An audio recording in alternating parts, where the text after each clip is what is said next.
দিন প্রধানত শুষ্ক ওয়েদারই থাকবে দক্ষিণবঙ্গের জন্য পরবর্তী 4-5 দিন।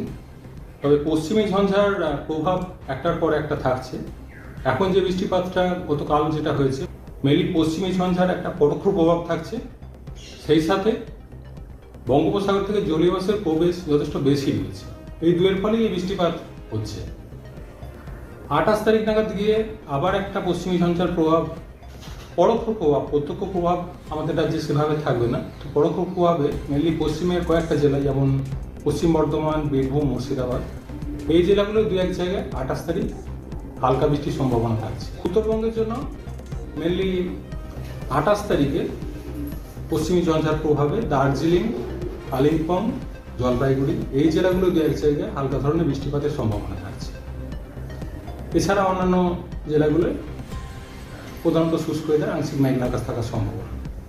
তাপমাত্রা বর্তমানে যেটা চলছে দক্ষিণবঙ্গের জন্য স্বাভাবিকের থেকে প্রায় 2 থেকে 4 ডিগ্রি বেশি চলছে বেশিরভাগ জায়গাতে। কলকাতা পার্শ্ববর্তী অঞ্চলে গত 24 ঘন্টায় সর্বনিম্ন তাপমাত্রা ছিল 18 ডিগ্রি কাছাকাছি, যেখানে স্বাভাবিক বছর এই সময় থাকার কথা 14.5, অর্থাৎ স্বাভাবিকের থেকে বেশ খানিকটা বেশি। অন্যান্য জেলাগুলোতেও দক্ষিণবঙ্গে একই রকম অবস্থা, প্রায় 2 থেকে 4 ডিগ্রির মতো বেশি চলছে স্বাভাবিকের থেকে।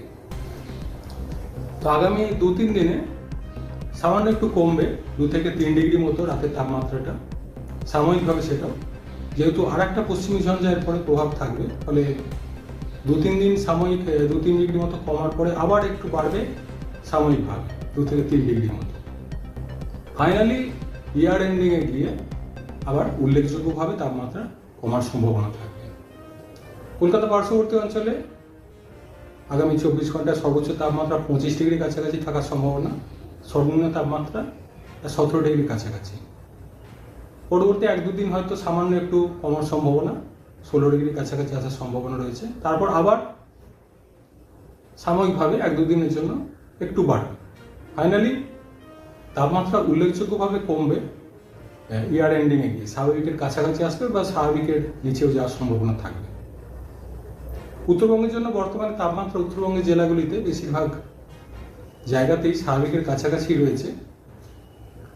27-28 তারিখ নাগাদ গিয়ে আবার তাপমাত্রা একটু বাড়বে উত্তরবঙ্গের জেলাগুলিতে।